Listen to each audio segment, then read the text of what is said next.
আর ফাঁসি ফাঁসি ফাঁসি চাই। তিস্তার চরাঞ্চলের ভুট্টা ক্ষেত থেকে 12 বছর বয়সী শিশুর মরদেহ পাওয়ার পর থেকে বিচারের দাবিতে উত্তাল লালমনিরহাট। ফাঁসি ফাঁসি ফাঁসি চাই। বৃহস্পতিবার সন্ধ্যায় ষষ্ঠ শ্রেণী পড়ুয়া 12 বছর বয়সী স্কুল ছাত্রী জান্নাতীকে বাড়িতে রেখে পাশের বাড়িতে যান তার মা। রাতে বাড়ি ফিরে মেয়েকে না পেয়ে বিভিন্ন স্থানে খোঁজাখুঁজির এক পর্যায়ে তাদের বাড়ির পাশে ভুট্টা ক্ষেত থেকে স্থানীয় যুবক বেলাল সহ 4-5 জনকে পালিয়ে যেতে দেখে সন্দেহ হয় জান্নাতীর মায়ের।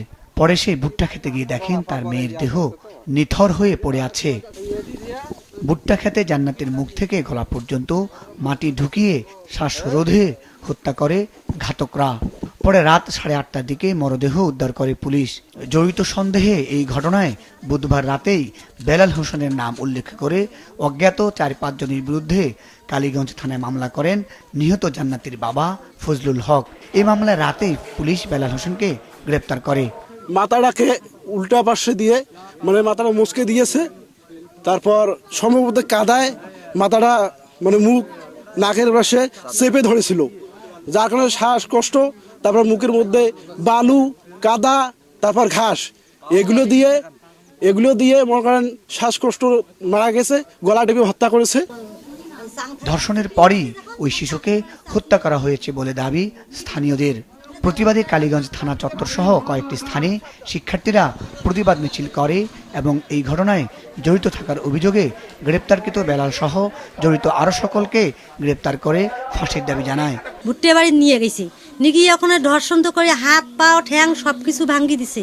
যে ছেলে ধর্ষণ করছে আবার যারা জড়িত আছে সবাইকে ধরিয়ে ফাঁসি, একবারে ফাঁসি ছাড়া কোনো কথাই নেই। এই ঘটনার সাথে জড়িত থাকার অভিযোগে গ্রেপ্তারকৃত বেলালের বাড়িতে ভাঙচুর ও আগুন দেয় উত্তেজিত জনতা। যদি ওর সঠিকভাবে বিচার না পায় তাহলে আমরা এই মিছিল চলমান রাখবো। আমি ওই যে ইয়ে করছে তার ফাঁসিই চাই, আমার কোনো আর নাই দাবি, ওর ফাঁসিই চাই আমি। প্রাথমিকভাবে পুলিশ ধারণা করছে এটি ধর্ষণ নাও হতে পারে। গ্রেপ্তারকৃত বেলালের ভাইয়ের সাথে জান্নাতের ভাইয়ের দ্বন্দ্বের জেরে জান্নাতীকে হত্যা করতে পারে ঘাতকরা। ভুট্টা খেতে মৃতদেহটি পাওয়া গিয়েছে, শিশুটিকে ধর্ষণ করা হয়েছে কিনা সেই সংক্রান্তেও ডাক্তারি প্রতিবেদনে মতামত চাওয়া হয়।